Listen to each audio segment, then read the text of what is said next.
My name is Laura, and I'm 47 years old. I got divorced 3 years ago, and now I live with my daughter, Jessica. Jessica has graduated from college and is working hard as a professional. It was a day when Jessica and I were out shopping for the first time in a while. That's when we ran into someone we never wanted to see again. That person was my ex-husband, Mike. Mike and I divorced because he cheated on me. We used to work at the same place. When he was younger, he was good at his job, highly regarded by his colleagues, and popular with the female employees. I started liking Mike when we ended up sitting next to each other at a work party because he was considerate and attentive. However, at some point, Mike stopped taking his work seriously. The reason was his infidelity. Mike had a wealthy woman as his mistress. Cheating was already a problem, but he was taking money from this rich woman. Honestly, it wasn't the first time he cheated. However, there was something I just couldn't forgive, and that's why I decided to divorce him. Seeing Mike again brought back memories I thought I had forgotten in an instant. One day, 3 years ago, Mike came home from work carrying a large bag. Upon closer inspection, it was a bag from a famous brand. "Where did you get that bag?" Oh, this. Sorry, but this isn't for you. Mike was in a good mood. By this time, I already knew Mike was cheating. He was coming home later than usual, and he probably met her again today. I never thought it was for me. Is it empty by any chance? Come on, of course not. It's a present for lovely Jessica. For Jessica, she hasn't graduated from college yet. At that time, Jessica was still in her second year of college, but I thought Mike might have gotten it wrong. I know that. This is a gift for Jessica from someone I know. She'll love it. Go get Jessica for me. I went to Jessica's room to call her. Jessica had also noticed that Mike was cheating. Maybe that's why, since she became a college student, she avoided him at home and didn't talk to him. She made a displeased face, but eventually came to the living room and appeared before Mike. Jessica, it's been a while, hasn't it? Where's my hello? You were so cute when you were little. Mike had been drinking and was drunk. Jessica sighed and looked at me, saying, "Mom, can I go back to my room? I have an important test coming up." Immediately, Mike interrupted. Hey, don't be so disrespectful to your father. Who do you think is paying for your college? If I didn't bring in the money, you two idiots wouldn't survive. Mike didn't work for a large company, just an ordinary one. But ever since Jessica started college, he occasionally made these belittling remarks toward the two of us. "You seem to have something to give to Jessica, isn't that right?" Oh, right. Mike handed the famous brand bag to Jessica. "What is this?" Jessica looked at the bag suspiciously, then looked at Mike. Just open it. Jessica took the bag, and when she pulled out the contents, there was a branded handbag inside. It was worth more than $1,000. "Where did you get this bag? It's genuine, right? It must be worth over $1,000. Isn't it amazing? It's a gift for you from someone I know. I asked them to get this one for you. You should be grateful. Fu, is this someone? Jessica's voice was calm, but she kept her eyes down. When I say someone, I mean someone neither you nor Laura knows. Mike tried to act clueless, but Jessica and I knew better. It's your mistress, isn't it? What's her motive for giving me a handbag? I don't want it. Take it back. Jessica yelled and threw the bag with the handbag at Mike. Hey, what are you doing? When I told her I was struggling with my relationship with you, she said she wants to get close to you too, and bought it for you. How rude. Trying to get close. Fuess getting close to whom? You both know I have a mistress, right? Let's not beat around the bush. She's wealthy because she's a business owner. When I told her about you, she said she wanted to get to know you and bought the bag. Not accepting it is just stupid.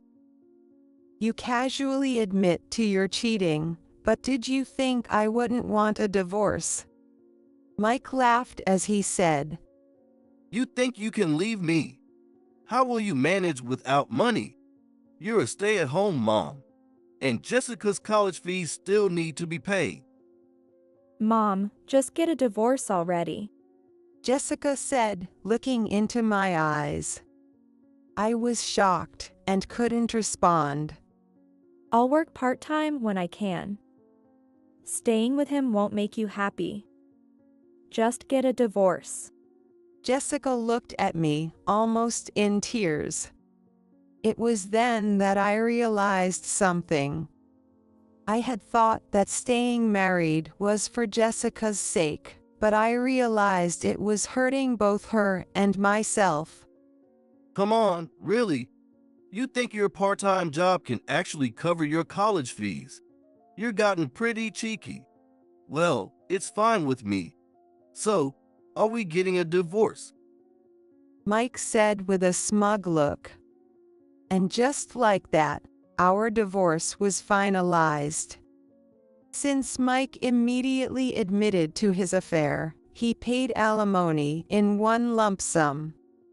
He probably got the money from his mistress. In an email Mike sent later, he mentioned that his mistress looked down on us. I wondered what Mike hoped to achieve by honestly reporting this. He wrote about how stupid Jessica was for not accepting the handbag, and how she was just like her mother. He also mentioned that we'd likely struggle financially but should never rely on him. That was the moment I knew I never wanted to see Mike or his mistress again. I quickly deleted the email. I used all the alimony Mike paid to cover Jessica's college fees. 3 years have passed since then, and we hadn't contacted or run into each other at all, but that day came suddenly. For the first time in a while, both Jessica and I had the day off from work, so we went shopping. We went to a store in front of the station, which had several famous brand shops. We were about to leave when Mike approached us. Hey, long time no see. Laura and Jessica, right? Why are you pretending you don't know me? It's rare to see you in a place like this. I looked around but didn't see anyone who looked like his wife. Oh, are you worried my wife isn't around? Wait, do you still have feelings for me? Don't flatter yourself. I just thought it would be noisy if she were here. Finally, you're talking to me. What a coincidence to meet here. Really, I let my guard down, thinking we hadn't seen each other since the divorce. Let your guard down. But isn't this place quite high-end? Are you sure you two can afford it? Is it for some celebration?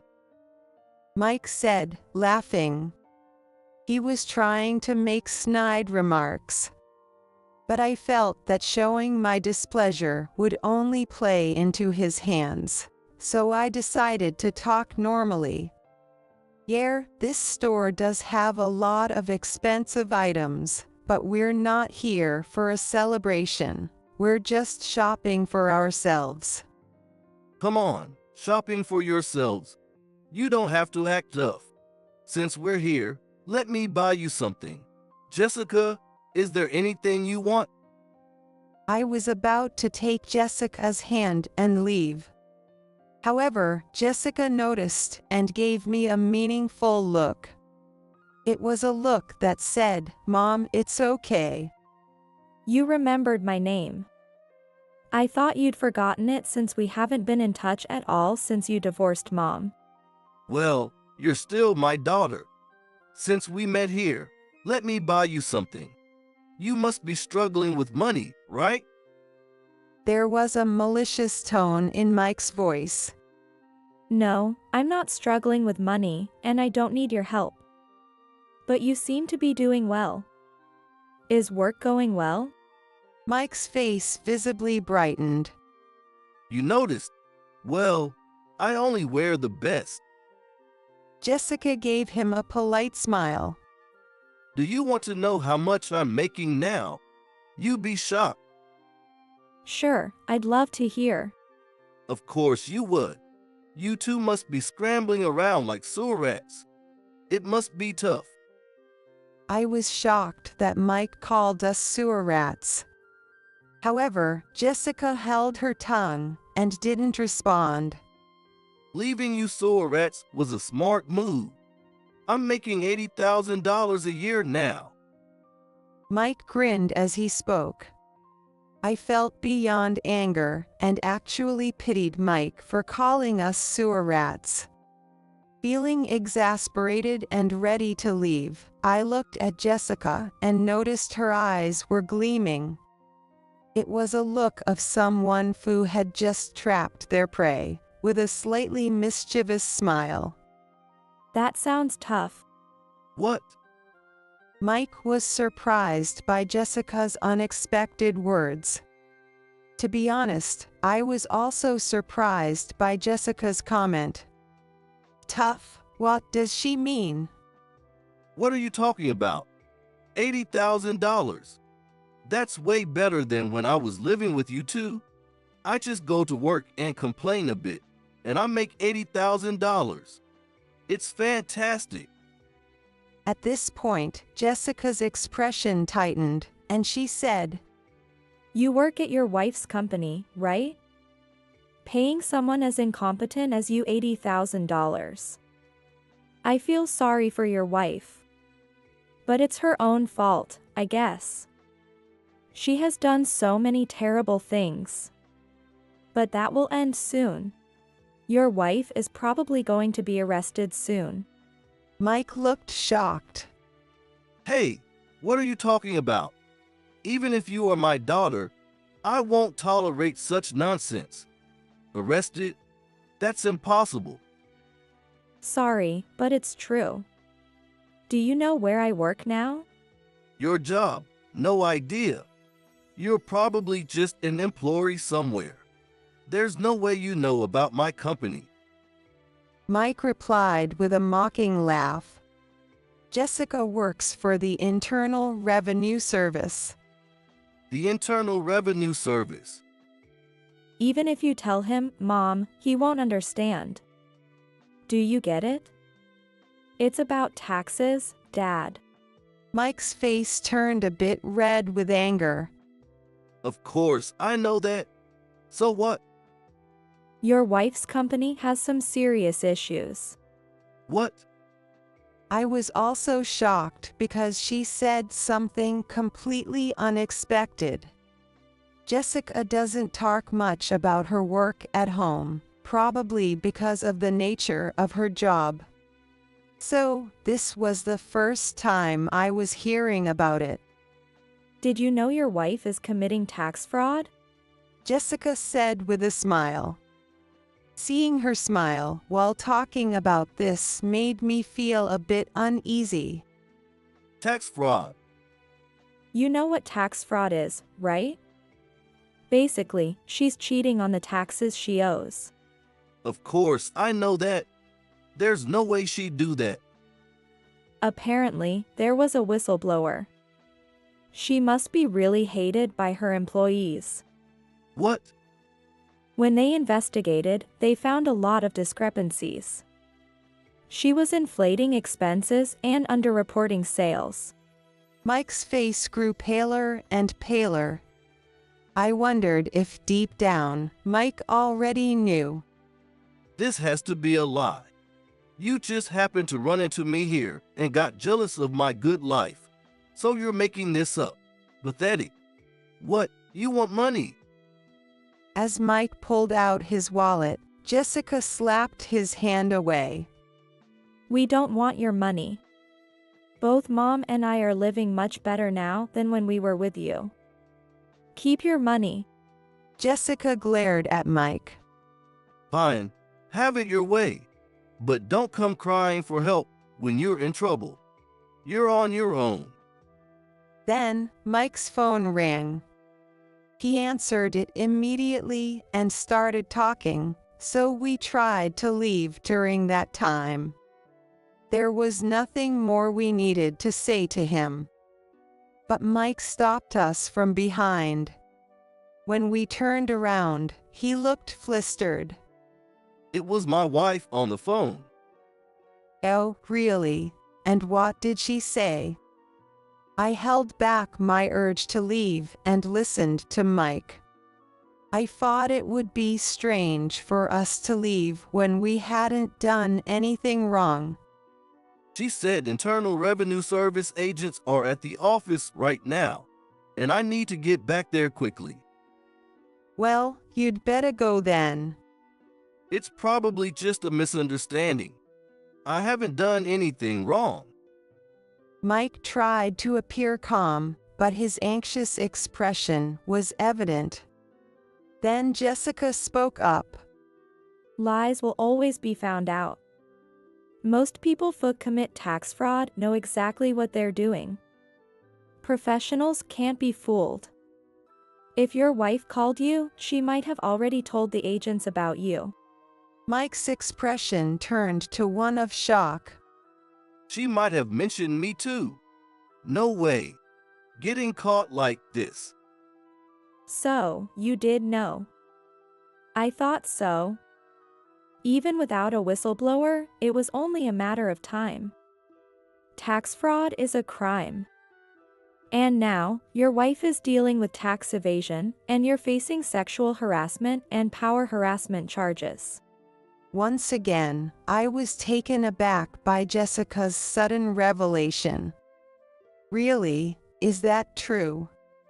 It's true. I overheard my seniors talking about it. It's going to be tough, but hang in there. Mike looked pale, which suggested he knew what was going on. You should get back quickly.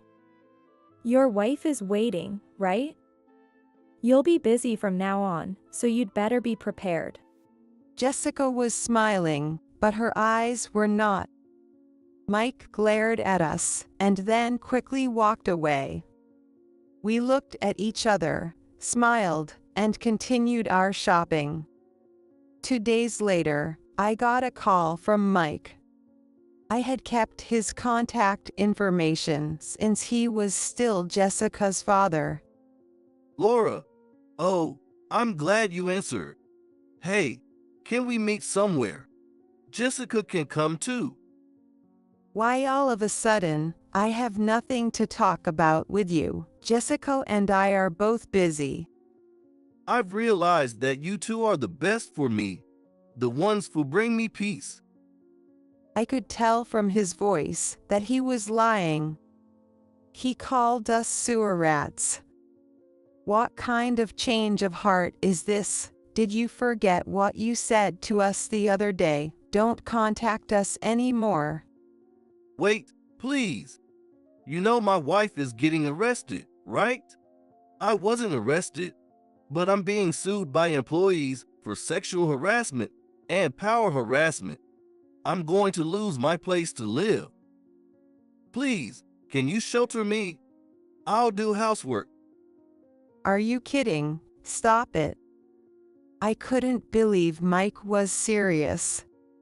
Why should we protect you? Don't say such ridiculous things. Jessica would definitely say no. Please, Jessica has a job now, and you're living a lonely life, right? Let's spend our old age together. I'll make you happy. I laughed out loud. He's so self-centered. Who said I'm living a lonely life? I'm having the time of my life now. Honestly, it's because I divorced you. There's no way I want to spend my old age with you. Who do you think you are? There's no place for you in our lives. Mike seemed shocked and couldn't say anything in return. Actually, I've started working too. I'm selling handmade crafts online, which used to be my hobby. It's going really well, and I'm very busy. Spending time with you would be a waste. Please don't say that. What am I supposed to do now? Mike sounded like he was about to cry, but I had no obligation to be kind. I don't know, you called us sewer rats, but aren't you even lower than that? You can't even figure out what to do on your own. Not trying to do anything yourself. You're truly pathetic. I feel sorry for you. Jessica and I are much happier since we got away from you. If you keep contacting us, I'll call the police. Goodbye. I hung up immediately and blocked his number. Jessica didn't need a father like him. To be safe, Jessica and I decided to move to a place with better security.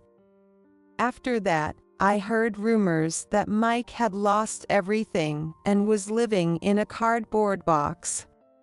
Once, when I passed by the store where we had met Mike, I saw someone who looked like him at the entrance.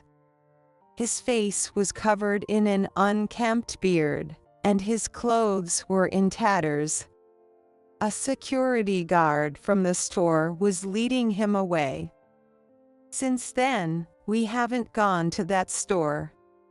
Jessica and I are living happily together. We've both found fulfilling work, and every day is a joy. We intend to keep working hard to ensure this happiness continues.